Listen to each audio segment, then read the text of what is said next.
ধারাবাহিকে শুরুতে দেখা যাচ্ছে ছুটির তো সকালবেলা ওপর থেকে নিচে নামছে একা একা কি বিড়বিড় করতে করতে। নিচে নামতেই শতরূপা ছুটিকে এসে বলে, ছুটি তোর বরকে খাইয়ে দাইয়ে অফিস পাঠিয়ে দিয়েছি, আর তোর বর বলেছে আজকে তোর ছুটি। শোন, আজকের বলছি আমরা দুজন অনেক আনন্দ করব, সিনেমা দেখব, গান শুনবো, একসাথে রান্না করব, অনেক অনেক কিছু করব। শতরূপা তো ছুটিকে বলে, শোন না, তোদের ওই আশ্রয় বাড়ির কোনো স্পেশাল ডিশ বানানা আজকে। ছুটি তখন শতরূপাকে জানায়, তোর বাবা ওদের তো নুন আনতে পান্তা ফুরোতো। এটা বলতে বলতে ছুটির তো পান্তার কথা মনে ওঠে, আর শতরূপাকে বলে, পান্তা খাবে তুমি? কালকের কি বাসি ভাত তুলে রেখেছি, আজকের পান্তা করি। যখন ওখানে আমরা পান্তা খেতাম তখন ওরা সবাই বলতো পান্তা পিকনিক হচ্ছে।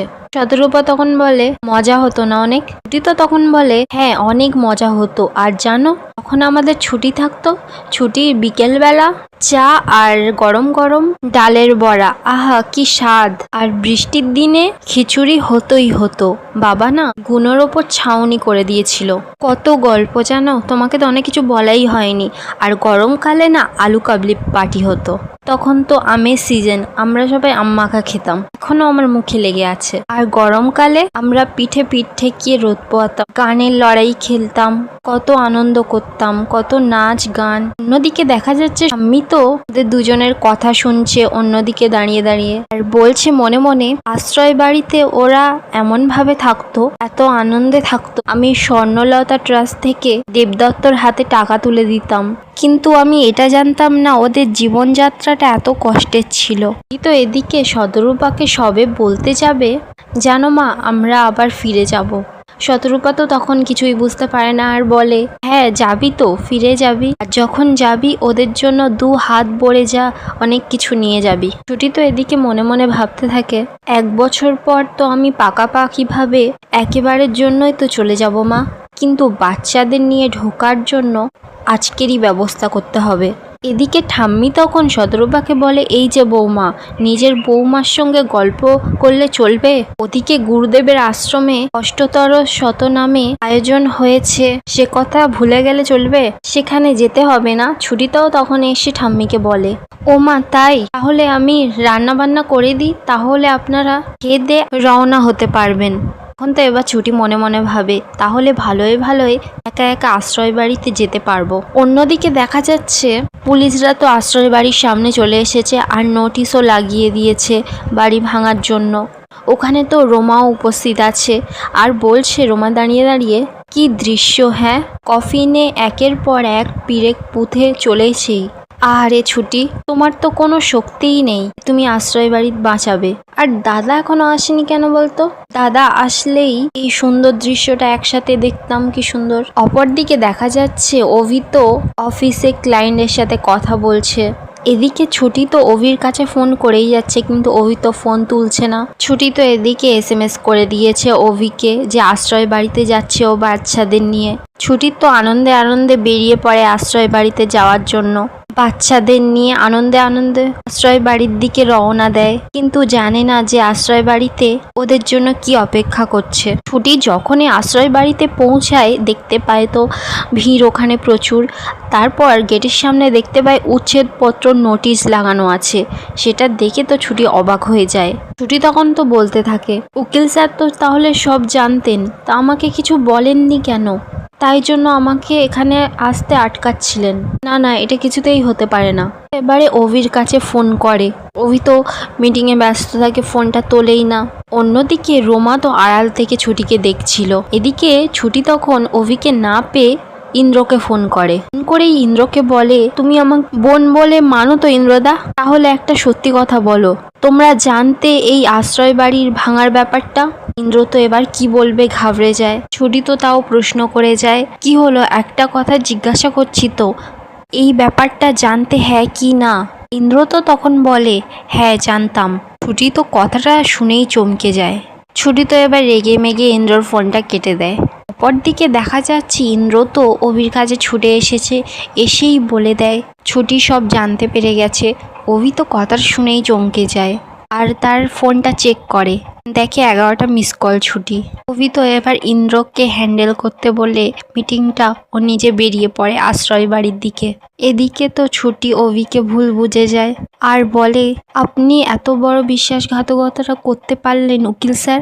তার মানে আপনি সবটা জানতেন।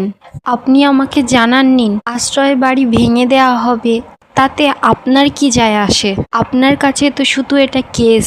ছুটি তো এবার কাঁদতে থাকে আর কষ্ট পেতে থাকে। এদিকে তো তখন দেখা যাচ্ছে রোমা আশ্রয় বাড়ির সামনে এসে রোমার দাদা ইন্দ্রকে ফোন করে আর বলে, দাদা তাহলে আমরা স্টেপ বাই স্টেপ এগোচ্ছি তাহলে? হ্যাঁ দাদা, ছুটি কিন্তু জেনে গেছে আশ্রয় বাড়ি আমরা ভাঙতে চলেছি বলেই তো ফোনটা রেখে দেয় রোমা।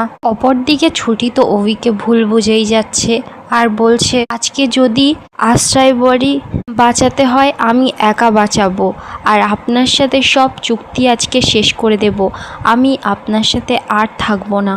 ছুটি তো এবার বাচ্চাদের কাছে এসে সবাইকে সান্ত্বনা দেয় আর বলে, আমি এক্ষুনি আসছি, আমি না আসা অবধি কেউ আশ্রয় বাড়িতে ঢুকতে দেবে না বলেই তো ছুটি ওখান থেকে চলে যায়। ছুটি তো এদিকে বাড়ি এসে ব্যাগপত্র গুছিয়ে নিয়েছে চলে যাবে বলে। অন্যদিকে দেখা যাচ্ছে অভি তো বাড়িতে চলে এসেছে আর বাড়িতে কাউকে না দেখে ওপরের দিকে যায়।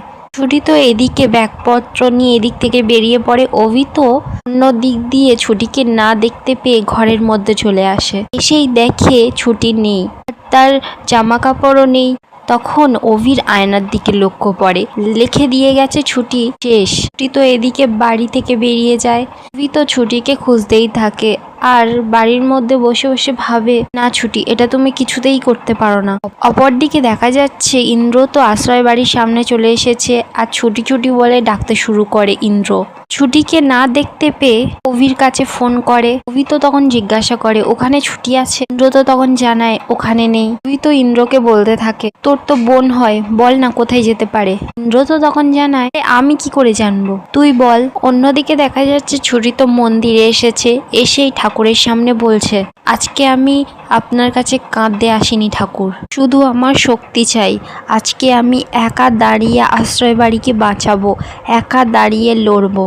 ছুটি এবার যখনই মন্দির থেকে বেরিয়ে যেতে যাবে অভি তো সামনে চলে আসে। অভি এদিকে ছুটির দিকে তাকিয়ে তাকিয়ে পিছনে দেখে ছোটবেলার পরি আর অভিকে। এদিকে তো ছুটি যখনই চলে যেতে যাবে ওখান থেকে অভি তো আটকায় আর চেঁচিয়ে বলে, আপনি কি ভুলে গেছেন লিগ্যাল কন্ট্যাক্টের মধ্যে আছে?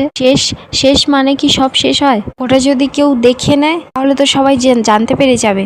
আপনার নামে কিন্তু আমি কেস করব, বিশ্বাসঘাতকতার কেস, জেলে ঢোকাবো কিন্তু। ছুটি তো তখন ওই সামনে হাত বাড়ায় আর বলে, নিন হাত করা পরান, আমাকে জেলে ঢোকান।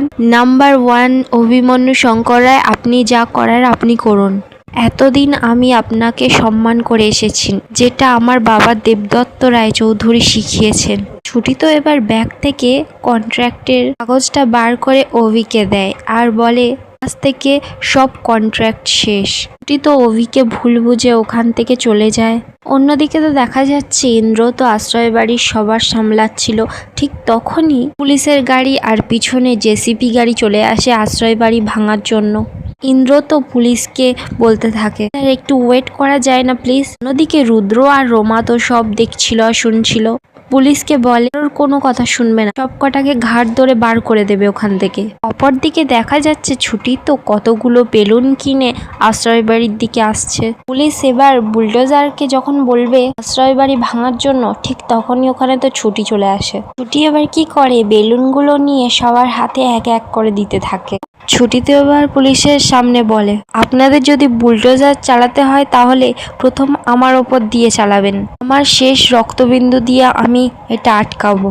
এদিকে রোমা আর ইন্দ্র তো পুলিশকে বলে দেয় ওর ওপর থেকে বুলডোজার চালাতে। পুলিশও তো পারমিশন দিয়ে দেয় বুলডোজারকে। তো ছুটির সাথে আশ্রয় বাড়ি আরো সবাই বলতে থাকে, আমরা সবাই আছি। ছুটি তো এবার বলছে সবার সামনে, এই আশ্রয় বাড়ি ভাঙতে দেবে না। পুলিশ তখন বলে, আপনি সরে যান, আমাদের কাছে এই বাড়ির ভাঙার অর্ডার আছে। ছুটি তখন বলে পুলিশকে, হতেই পারে না, এই বাড়ির আসল দলিল আমার বাবা দেবদত্ত রায়চৌধুরীর কাছে আছে, মিথ্যের কাছে কখনো সত্যি হারতে পারে না। এদিকে গাড়িতে বসে বসে রুদ্র তো পুলিশকে খবর দিয়ে দেয়, উড়িয়ে দাও ওদের, যা হবে আমি দেখে নেব, চালাও বুলডোজার ওদের ওপর থেকে। বুলডোজার তো এবার এগিয়ে আসছে বাড়ি ভাঙার জন্য। তখন ইন্দ্রকে বলে সবাইকে নিয়ে সরে যাও। এদিকে তো ছুটি আশ্রয় বাড়ির সবাই বাচ্চারা হাতে হাত রেখে আশ্রয় বাড়ির সামনে দাঁড়িয়ে থাকে, বুলডোজার যাতে বাড়িটা না ভাঙতে পারে তার জন্য। বুলডোজার তো এগিয়ে আসতেই থাকে বাড়ি ভাঙার জন্য। এবার যখনই বুলডোজারটা ছুটির ওপর চালাতে যাবে তখনই তো অভি এসে আটকে নেয়। ছুটি তখন অভিকে বলে উকিল স্যার আপনার কষ্ট হচ্ছে তো? অভি তো তখন ছুটিকে বলে আমি যখন আপনাকে প্রতিজ্ঞা করেছি সেই প্রতিজ্ঞাটা রাখবই। আর এখানেই আজকের পর্বটি শেষ হয়ে যায়। তাহলে আপনাদের কি মনে হয় ছুটি আর আশ্রয় বাড়িকে অভি কি বাঁচাতে পারবে রোমা আর রুদ্রর হাত থেকে? আপনাদের মতামতটা অবশ্যই কমেন্টে জানাবেন।